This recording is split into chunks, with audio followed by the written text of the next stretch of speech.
Hello everyone, आज हम class 6 NCERT history का chapter 7 Ashok the emperor who gave up war start करने जा रहे हैं।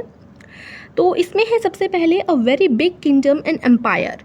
तो देखिए, जैसा हम देखते हैं कि जो लॉयंस होते हैं, जैसे इस पिक्चर में दिखा रखे हैं, ये हम अपने नोट्स पर और अपने सिक्कों पर प्रिंटेड देखते हैं।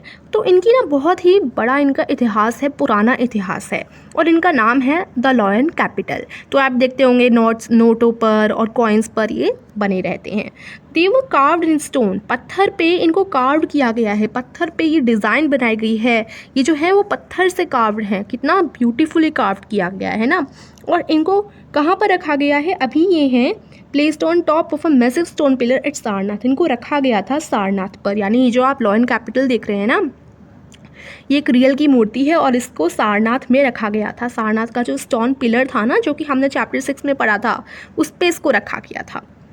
तो जो अशोका हैं, ये बहुत ही ग्रेटेस्ट रूलर्स हैं जो कि हिस्ट्री के लिए जाने जाते हैं। और इनके जो इंस्ट्रक्शंस हुआ करते थे वो इंस्क्रिप्शंस के द्वारा लिखवा दिया करते थे। अब देखिए, हमने पिछले हिस्ट्री के चैप्टर्स में पढ़ा है व्हाट आर इंस्क्रिप्शंस। इंस्क्रिप्शंस जैसे किसी भी राजा को कोई भी अपनी प्रजा को संदेश देना होता था या कोई भी इंस्ट्रक्शन देना होता था, तो वो या तो पिलर्स पे या फिर पत्थर पर लिखवा दिया करते थे, है ना, गाड़ गाड़ कर लिखा करते थे। तो ऐसे लोग जो लिखना जानते हैं, उनसे राजा वगैरह लिखवाया करते थे इंस्ट्रक्शंस। किस पे? पत्थरों पर, पिलर्स पर, ठीक है। तो अशोका के भी काफ़ी सारे इंस्क्रिप्शंस हैं। तो इंस्क्रिप्शंस पे क्या लिखा है, उससे पहले हम जानते हैं कि एम्पायर क्या होता है। एम्पायर एक बड़ा साम्राज्य होता है, बहुत बड़ा साम्राज्य। तो जो एम्पायर अशोका का था वो किसके द्वारा ढूंढा गया था? उनके ग्रैंडफादर के द्वारा, जिनका नाम है चंद्रगुप्त मौर्य। तो उनके जो दादाजी थे, जिनका नाम है चंद्रगुप्त मौर्य, उन्होंने अशोका मतलब जो साम्राज्य है जिस पर अशोका रूल करते थे, वो ढूंढा था। ये बात है 2300 साल पहले की। तो जो चंद्रगुप्त थे ना, वो काफ़ी ज़्यादा वाइज मैन थे, अच्छे आदमी थे, जिनको हम चाणक्य और कौटिल्य भी कहते हैं। तो चाणक्य के काफ़ी सारे आइडियाज़, अच्छी अच्छी बातें एक बुक में लिखी हुई हैं जिसको हम अर्थशास्त्र कहते हैं, ठीक है। तो इम्पॉर्टेंट है, चाणक्य की आइडियाज़ अर्थशास्त्र में लिखे हुए हैं। अब हम पढ़ते हैं डायनेस्टी के बारे में। डायनेस्टी क्या होता है? When members of the same family become rulers one after another, the family is often called a dynasty. तो ऐसी फैमिली जो कि, जैसे देखिए, सबसे पहले कौन थे? चाणक्य थे। या किसी भी राजा की हम बात ले लें, पहले यहाँ पर कोई राजा है, फिर उसका बेटा राजा बना, फिर उसका बेटा राजा बना, फिर उसका बेटा राजा बना। इस तरीके से जो चलता है ना, ऐसी फैमिली को हम डायनेस्टी कहते हैं। मतलब जिस फैमिली के बेटे फिर बेटे हुए वो राजा बन गए, फिर उनके बेटे हुए वो राजा बन गए। तो बेटे बेटे कर करके राजा बनते जाते हैं, ऐसी फैमिली मेम्बर्स, है ना। तो उनको हम डायनेस्टी कहते हैं। The Mauryas were a dynasty with 3 important rulers. तो जो मौर्याज थे, जो हम पढ़ रहे हैं ना अशोका की कहानी, वो भी डायनेस्टी वाली ही फैमिली थी। पहले चंद्रगुप्त हुए, फिर उनके सन बिंदुसरा हुए, फिर उनके बेटे बन गए बिंदुसरा के बेटे अशोका, ठीक है। तो अशोका के फादर का नाम क्या है? बिंदुसरा। सबसे पहले चंद्रगुप्त थे, फिर उनके बेटे बिंदुसरा राजा बन गए, फिर बिंदुसरा के बेटे अशोका राजा बन गए। तो इस तरीके से चलता है और इसी को हम डायनेस्टी कहते हैं, ठीक है। I hope it is clear. उसके बाद हम पढ़ते हैं, there were several cities in the empire marked with black dots on the map. These included was capital Pataliputra, Taxila and Ujjain. तो देखिए, यहाँ पर नीचे आपको एक मैप दे रखा है। इस मैप में देखिए जो ब्लैक ब्लैक है ना, ब्लैक ब्लैक डॉट लगे हुए हैं।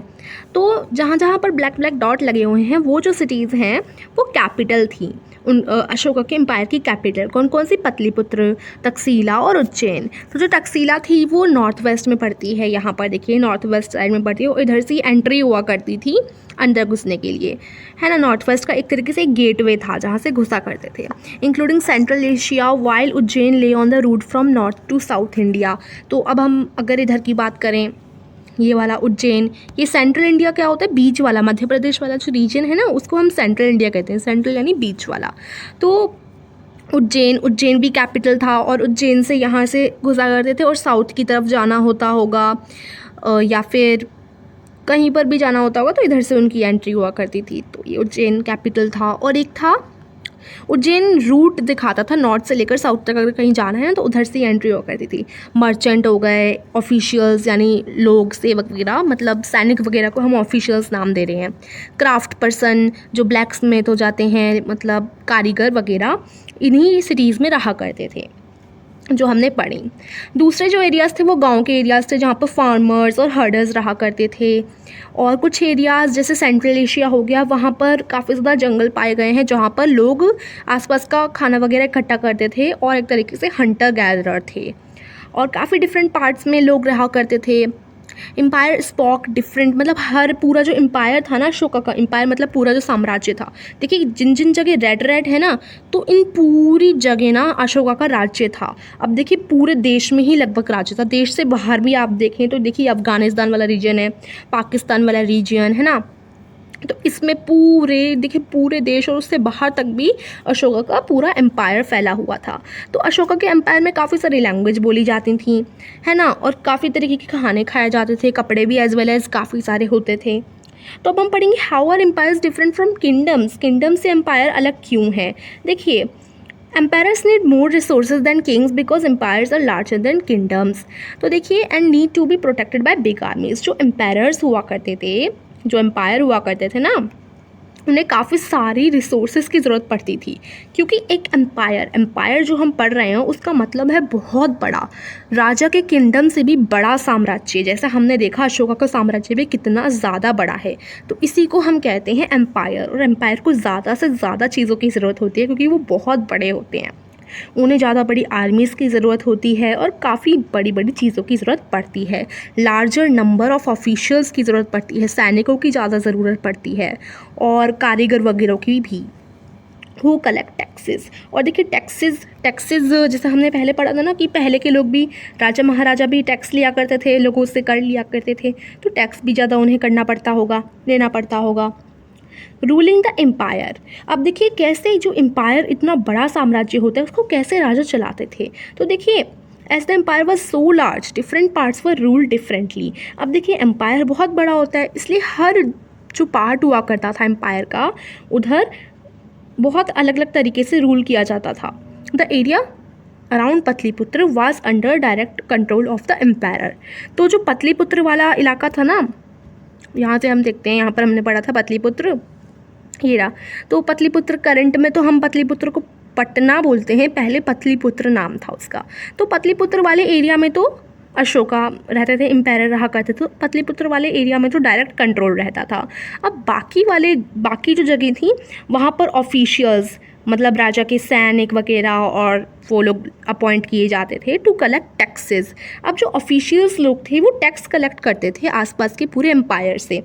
जैसे देखिए फार्मर से कलेक्ट करते थे, हर्डर से कलेक्ट करते थे, कारीगरों से, और जो व्यापारी होते हैं उनसे, और जो गांव में या शहर में रहते हैं ना पूरे एरिया में, उन सभी से टैक्स कलेक्ट किया जाता था।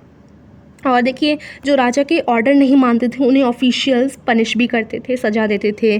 काफ़ी ऑफिशियल्स, देखिए ऑफिशियल्स का मतलब है जो टैक्स लेते हैं, तो जो काफ़ी ऑफिशियल्स थे उन्हें सैलरीज भी दी जाती थी। संदेशे भेजने के लिए लोग भेजे जाते थे आसपास, और स्पाइस यानी जासूस भी भेजे जाते थे ऑफिशियल्स को देखने के लिए कि वो सही से काम कर रहे हैं कि नहीं कर रहे। And of course the empire supervise them all. और जो एम्पायर हुआ करता था, यानी जो राजा हुआ करता था, वो सबको देखभाल करता था सबकी कि सब सही से काम कर रहे हैं कि नहीं। और रॉयल फैमिली हुआ करती थी उन लोगों की, उनकी मदद से वो सबको देखता था। और सीनियर मिनिस्टर्स जो मंत्री वगैरह होते थे राजा के, वो भी चेक करते रहते थे। तो देयर वर अदर एरियाज और प्रोविंसेस, काफ़ी सारे एरियाज थे। Each of there was ruled from a provincial capital such as Takshashila और Ujjain. Although there was some amount of control from Patliputra, and royal princes were often sent as governors, local customs and rules were probably followed. तो अलग अलग जगह अलग अलग rule हुआ करता था क्योंकि एक ही राजा इतने बड़े एम्पायर को नहीं संभाल सकता। तो तक्षशिला हो गया, उज्जैन हो गए, है ना, ये काफ़ी सारे कैपिटल थे, तो अलग अलग लोग भेजे जाते थे। पतलीपुत्र से काफ़ी कंट्रोल हुआ करता था, और जो प्रिंसेस हुआ करते थे रॉयल फैमिली के लोग भेज दिया जाते थे आसपास एम्पायर में, एक तरीके से गवर्नर के तौर पर या फिर लोकल कस्टम के तौर पर। मतलब जो राजा है ना वो अपने फैमिली मेम्बर्स को भी, प्रिंसेस को भी इधर उधर भेज दिया करते थे, जिससे वो ढंग से सब कुछ सही से चल रहा है कि नहीं वो देख पाएँ। और हर जगह अलग अलग तरीके से राज किया जाता था। Besides there were vast areas between those centers. Here the Mauryas tried to control road and river. Mauryas Mauryas उन्हीं लोगों को कहा गया है, अशोका के फैमिली मेम्बर और अशोका को। तो जो मौर्याज थे वो किस किस चीज़ को कंट्रोल करते थे? सड़कें हो गई, नदियाँ हो गई, जिससे ट्रांसपोर्ट अच्छी तरीके से इधर से उधर जा सकें। कलेक्ट करते थे जो भी अवेलेबल होता था, टैक्स के तौर पर कलेक्ट करते थे और ट्रिब्यूट लेते थे। देखिए टैक्स तो एक चीज़ पैसा हो जाती है, टैक्स। ट्रिब्यूट, अब जैसे देखिए जो जंगल में रहने वाले लोग होते हैं, हंटर गैदरर जो होते हैं, उनसे ट्रिब्यूट लिया जाता है। ट्रिब्यूट मतलब जैसे वो फल दे दें या फिर हनी दे दें, जो भी वो इकट्ठा करते हैं उसमें से कुछ वो राजा वगैरह को दे दिया करते थे टैक्स के तौर पर, तो उसको हम ट्रिब्यूट कहते हैं।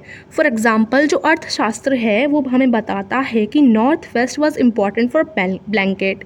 नॉर्थ वेस्ट वाले एरिया में ब्लैंकेट्स ट्रिब्यूट के तौर पे दिए जाते थे। साउथ इंडिया पे गोल्ड और स्टोन्स ज़्यादा मिला करते थे। It is possible for that these resources were collected as tribute, और ये सारी चीज़ें ही ट्रिब्यूट के तौर पर लोगों से ले ली जाती थी। तो ट्रिब्यूट की डेफिनेशन आप पढ़ सकते हैं, यहाँ पर लिखी है। Unlike taxes which was collected on a regular basis, tribute was collected as and when it was possible from people who gave a variety of things more or less willingly। तो जैसे टैक्स होते हैं उसी तरीके से tribute होते हैं। Tribute collect किए जाते हैं ऐसे लोगों से जो जंगल में रहते हैं या जो किसान हैं, उनके पास देने के लिए क्या चीज़ होती हैं, या तो वो अपनी जो भी वो धान वगैरह उगाते हैं उनमें से कुछ दे दें, या फल दे दें, पेड़ पौधे दे दें, और आसपास उनके इलाके में अगर पत्थर वगैरह मिलते हैं, गोल्ड वगैरह मिलता है, तो उसका थोड़ा हिस्सा दे दें राजा को ट्रिब्यूट के तौर पर। तो फॉरेस्टेड रीजन्स भी थे, ऐसे रीजन्स थे जहाँ पर जंगल हुआ करते थे। पीपल इस एरिया में जहाँ पर रहते थे ना, जंगल वाले इलाके में, वो इंडिपेंडेंट हुआ करते थे, स्वतंत्र हुआ करते थे। वहाँ पर राजा का ज़्यादा ध्यान नहीं जाता था। वो एलिफेंट्स दे दिया करते थे ट्रिब्यूट के तौर पर, टिम्बर हो गया, हनी हो गया, वैक्स हो गया, वो मौर्य को दे दिया करते थे। अब हम पढ़ते हैं the emperor and the capital city.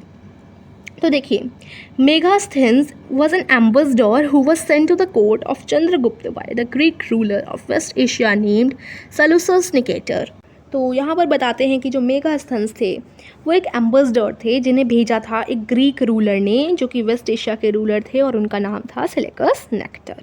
तो देखिए व्हाट एम्बेसडर, एम्बेसडर कौन होते हैं? देखिए एम्बेसडर वो लोग होते हैं, लाइक मैं एक एग्जांपल के लिए लेती हूँ कि दो देश हैं और दोनों देश आपस में बहुत अच्छे दोस्त हैं। तो एक देश के जो राजा हैं वो अपने एम्बेसडर को भेजते हैं दूसरे देश में, है ना। तो ऐसे ही सेलेकस निकेटर नाम के राजा थे जो कि ग्रीक रूलर थे, और उन्होंने अपने मेगास्थेन्स नाम के आदमी को एम्बेसडर के तौर पे भेजा था अशोका के, एक तरीके से देश में अशोका के। तो देखिए क्यों भेजा जाता है एम्बेसडर को? इसलिए भेजा जाता है जिससे वो वहाँ के बारे में पता लगा सके कि कैसा वहाँ का एरिया है, वहाँ पर क्या क्या चीज़ें अच्छी हैं। एज अ फ्रेंड तौर पे भेजा जाता है, यूं ही पता लगाने के लिए कैसा कैसा चल रहा है वहाँ पर सब कुछ। तो उन्हीं लोगों को हम एम्बेसडर कहते हैं। तो मेगास्थेन्स लिखते हैं वहाँ के बारे में जो भी उन्होंने देखा, तो वो लिखते हैं ओकेशंस पे, बड़े बड़े त्योहारों पे, जिस पे एम्पायर जो हुआ करते थे, जो राजा हुआ करते थे ना, वो पब्लिक के सामने कैसे आते थे? ग्रैंड रॉयल प्रोसेशंस के साथ, और उन्हें गोल्डन के एक तरीके से गोल्डन का पालिका में या कुछ भी हम कह सकते हैं उसमें बैठाकर लाया करते थे, और उनके गार्ड्स आसपास लगे रहते थे। एलिफेंट्स पे लोग चला करते थे और डेकोरेट किया करते थे एलिफेंट्स को गोल्ड से, सिल्वर से। गार्ड्स जो थे वो पेड़ों को भी लेकर चलते थे जिन पे चिड़िया हुआ करती थी, और चिड़िया ना ट्रेंड हुआ करती थी, वो राजा के ऊपर सर्कल में ऐसे घुमा करती थी। ठीक है, उन्हें ट्रेन कर दिया जाता था कि आपको ऐसे ऐसे घूमना है, तो चिड़िया राजा के ऊपर सर्कल बनाकर घूमती थी।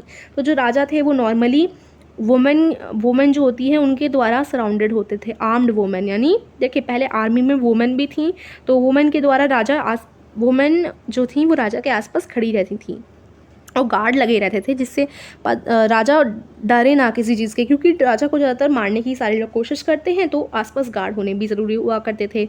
स्पेशल सर्वेंट होते थे जो कि खाना खिलाने से पहले राजा को खुद टेस्ट करते थे कि खाना कैसा है। और कभी भी राजा एक बेडरूम में नहीं सोता था 2 रातों के लिए, हमेशा अलग अलग बेडरूम चेंज करता रहता था। अब जो एम्बेसडर थे वो बताते हैं पटलिपुत्र यानी पटना के बारे में। वो लिखते हैं कि वो बहुत ही बड़ी और सुंदर सिटी थी, और काफ़ी आसपास दीवारें भी थीं और 570 उधर के टावर्स थे और 64 गेट्स लगे हुए थे। घर थे बहुत सुंदर सुंदर, या तो 2 मंजिल के थे घर या 3 मंजिल के थे, और लकड़ी से या फिर ब्रिक से बने हुए थे। जो किंग का पैलेस था वो भी लकड़ी से बना हुआ था और काफ़ी ज़्यादा उसमें पत्थर से डिज़ाइन की गई थी, कार्विंग की गई थी। वो बहुत ही सुंदर था। आसपास गार्डन्स थे और बर्ड्स को रखने के लिए भी जगह थी। तो ये बताते हैं एम्बेसडर जो वहाँ पर गए थे पटलिपुत्र में, और अशोका के बारे में भी बताते हैं। तो अब हम पढ़ेंगे Ashoka a unique ruler. Ashoka एक यूनिक रूलर थे, एक यूनिक थे, सबसे अलग थे। तो सबसे फेमस जो मौर्यन रूलर रहे हैं वो उनका नाम है अशोका। तो वो ऐसे पहले रूलर थे जिन्होंने who tried to take his message to the people through inscriptions, जिन्होंने इंस्क्रिप्शंस के द्वारा लोगों को मैसेज दिया। इंस्क्रिप्शंस यानी वही होता है पत्थरों पर, पिलर्स पर लिखवा देना। मोस्ट ऑफ अशोका इंस्क्रिप्शंस वर इन प्राकृत। तो जैसा हमने पढ़ा था प्राकृत भाषा होती है ना, तो अशोका के जो इंस्क्रिप्शन हुआ करते थे वो प्राकृत भाषा में हुआ करते थे, जो कि एकदम सारे आम आदमी जिसको समझ सके। और वो किस में लिखी जाती थी? ब्राह्मी स्क्रिप्ट में लिखी जाती थी। जैसे लिपि है, प्राकृत की लिपि है ब्राह्मी स्क्रिप्ट, जैसे हिंदी देवनागरी में लिखी जाती है उसी तरीके से प्राकृत ब्राह्मी स्क्रिप्ट में लिखी जाती है। तो अब हम पढ़ेंगे अशोकाज वार इन कलिंगा। अब कलिंगा के लिए अशोका ने जो लड़ाई लड़ी थी, तो कलिंगा बहुत ही पुराने समय की बात है। जो अभी हम जिसको ओडिशा नाम देते हैं ना, उसका पहले कलिंगा नाम था, ठीक है। तो अशोका ने एक लड़ाई लड़ी उस कलिंगा को जीतने के लिए, और कलिंगा एक स्टेट है। However, he was so horrified when he saw the violence and bloodshed that he decided not to fight any more wars. तो जैसे अशोका ने देखा, क्योंकि जो कलिंगा को जीतने के लिए लड़ाई थी ना, उसमें बहुत ही लोगों की जानें गई, बहुत ही वायलेंस क्रिएट हुआ, ब्लडशेड, खून खराबा हुआ बहुत ही ज़्यादा। और इसे देखकर अशोका ने मन में ठान ली कि वो आगे कभी नहीं लड़ेंगे, क्योंकि उन्हें ये चीज़ पसंद नहीं थी। वो पूरे हिस्ट्री में, पूरे इतिहास में अशोका एक ऐसे राजा हैं जिन्होंने क्या किया, एक जंग को जीतने के बाद ये ठाना कि हम कभी भी नहीं लड़ेंगे। ऐसे वो इकलौते राजा हैं पूरे इतिहास में। तो अब हम पढ़ेंगे अशोका की इंस्क्रिप्शन डिस्क्राइबिंग द कलिंगा वार। तो कलिंगा वार के बाद में उन्होंने कोई भी वार नहीं की। This is what Ashoka declared in one of his inscription. तो वो जो इंस्क्रिप्शन वो लिखवाते थे उसमें एक बार अशोका ने लिखवाया कि 8 साल हुए हैं मुझे राजा बने हुए, और उसके बाद मैंने कलिंगा को 8 सालों में ही जीत लिया। 1 लाख लोग और लगभग 1.5 लाख लोगों को कैप्चर किया गया है, मतलब बंदी बनाया गया उस वार में, और 1 लाख से ज़्यादा लोगों की मौत गई, जाने गंवाई लोगों ने। और मुझे बहुत ही ज़्यादा दुख लगा। क्यों? क्योंकि व्हेनेवर इंडिपेंडेंट लैंड इज़ कॉन्क्यूर्ड, कभी भी कोई जो आज़ाद देश है वो कभी भी गुलाम बनाया जाए और लाख लोग मरें और काफ़ी लोगों को जेल में कैदी बनाकर रखा जाए, ब्राह्मण को और जितने भी मॉन्ग्स हैं वो भी मर जाएं, तो बिल्कुल भी अच्छा फील नहीं होता। जो लोग हैं, जो काइंड हैं, अच्छे हैं, उनके रिलेटिव, उनके दोस्त, सबको मार दिया जाए। जो गुलाम हैं और जो सर्वेंट्स हैं, जो मालिक हैं, सब मर जाएं और अपने प्यारे जिनसे वो प्यार करते हैं या उनके परिवार वाले सब लोगों को वो खो दें। इसलिए मैं बहुत सैड हूँ क्योंकि ये सब हुआ, और अब से मैंने डिसाइड किया है कि मैं धम्मा को ऑब्ज़र्व करूँगा और दूसरों को बताऊँगा धम्मा के बारे में।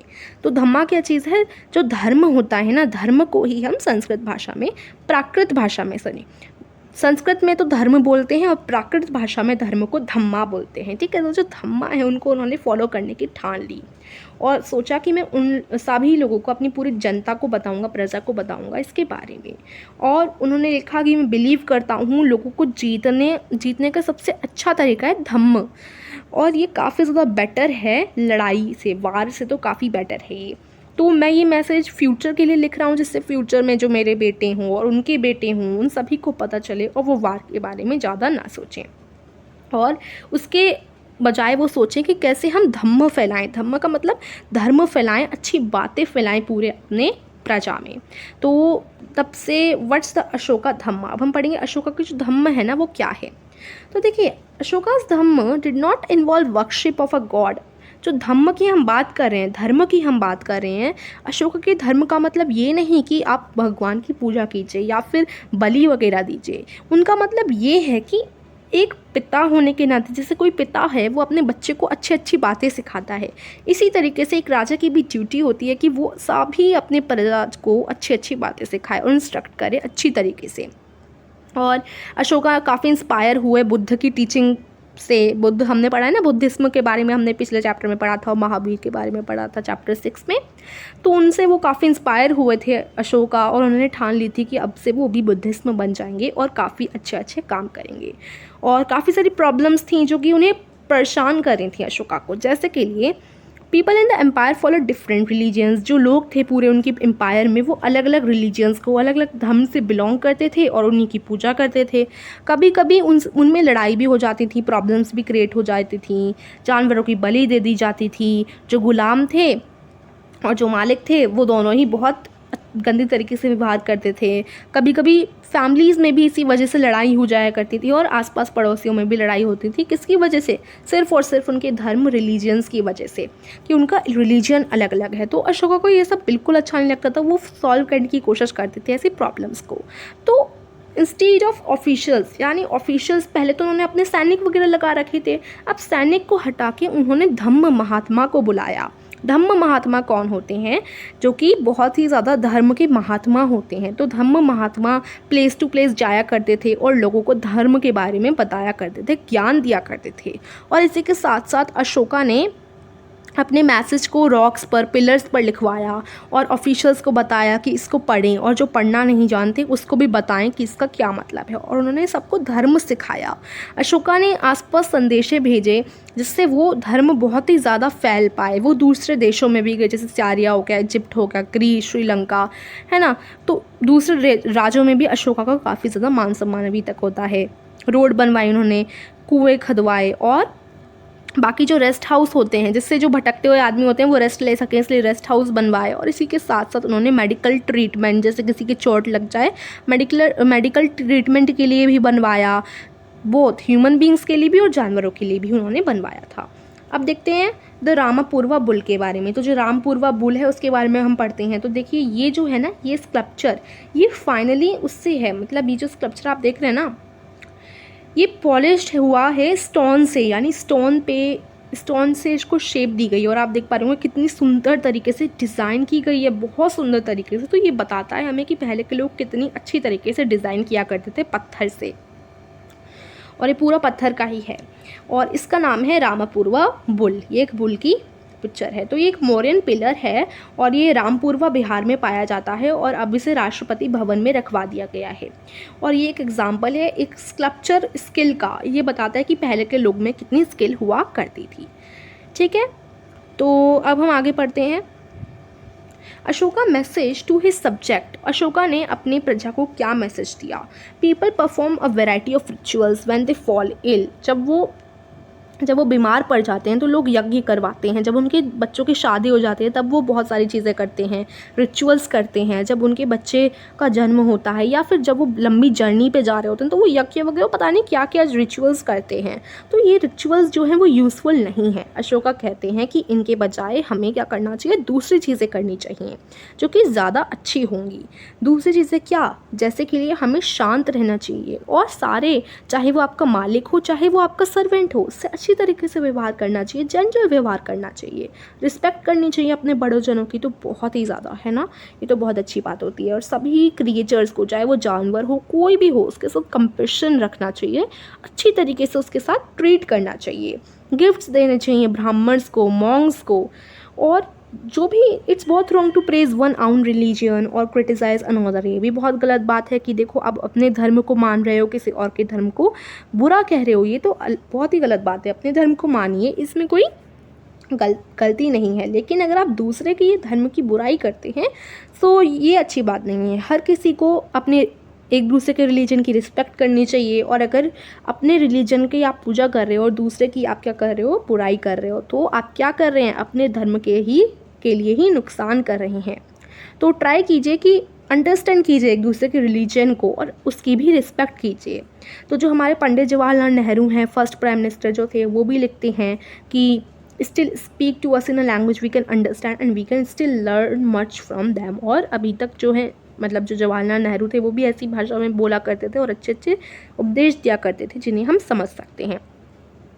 ठीक है, तो जो आपने अशोका के मैसेज पढ़े उन्हें अच्छी तरीके से आप समझिए। अब देखिए यहाँ पर आपको ब्राह्मी स्क्रिप्ट दे रखी है। ये जो प्राकृत भाषा थी उसमें देखिए पहले जो प्राकृत भाषा थी उसमें ऐसे लिखा जाता था, उसके बाद अ दिखाया गया है, उसके बाद हिंदी में अ को ऐसे लिखने शुरू कर दिया, बंगाली में ऐसे, मलयालम में इस तरीके से और तमिल में अ को ऐसे लिखा जाता है। तो काफ़ी डेवलपमेंट हुआ है पहले की जो भाषा थी उसमें, है ना, जैसा हमने देखा अभी। अब देखिए हमारा चैप्टर फिनिश हो गया, इसके लास्ट में जो एल्सवेयर होता है उसके बारे में हम पढ़ते हैं। तो देखिए before the time of Mauryan empire, जब अशोका का एम्पायर जो था, साम्राज्य था, शुरू नहीं हुआ था, उससे थोड़े से समय पहले यानी लगभग 100 साल पहले जो चाइना के एम्पायर्स थे ना, उन्होंने ग्रेट वॉल बनवाई। जो आप चाइना की ग्रेट वॉल पढ़ते हैं ना, वो बहुत ही ज़्यादा पहले ही बनाना उन्होंने शुरू कर दिया था। It was meant to protect the northern frontier of the empire from pastoral people. वो क्यों बनाई गई थी? जिससे वो लोग सेफ रह सकें, और वो इसलिए बनाई गई थी जिससे अटैक ना हो सके चाइना के पीपल पर। इसी के अलावा उन्होंने 2000 साल पहले ना काफ़ी ज़्यादा एम्पायर की शिफ्टिंग यानी बनाना शुरू कर दिया था, और वॉल जो थी लगभग 6400 किलोमीटर लंबी थी, और वो लकड़ी से नहीं, स्टोन से, पत्थरों से और मिट्टी से और सीमेंट, ईंटों वगैरह से बनी हुई थी। और देखिए जो हमारी ग्रेट वॉल है चाइना की जो ग्रेट वॉल है उस पर सड़क भी बनी हुई है ऊपर की तरफ, और सेवरल थाउजेंड लोगों ने इसे बनाने में मदद की थी, और वाच टावर्स भी लगे हुए हैं ऊपर। जैसे मतलब देखिए यहाँ पर एक, मतलब 100 से 200 किलोमीटर तक की उसकी दूरी है, तो बहुत ही बड़ा है वो ग्रेट वॉल, और इसलिए उसका नाम ग्रेट वॉल पड़ा है। बहुत ही ऊंची दीवार है और उसके ऊपर सड़क भी है। तो ये हमने पढ़ा, ये चाइना की जो दीवार थी वो लगभग 2400 साल पहले ही इसे बनाना शुरू कर दिया था, मौर्यन एम्पायर से पहले ही। तो यहीं पर हमारा चैप्टर फिनिश होता है। कैसा लगा आपको? अगर अच्छा लगा, समझ आया, तो वीडियो को ज़रूर लाइक कीजिएगा, अपने फ्रेंड के साथ शेयर कीजिएगा, और ज़रूर चैनल को सब्सक्राइब भी कीजिएगा। Thank you.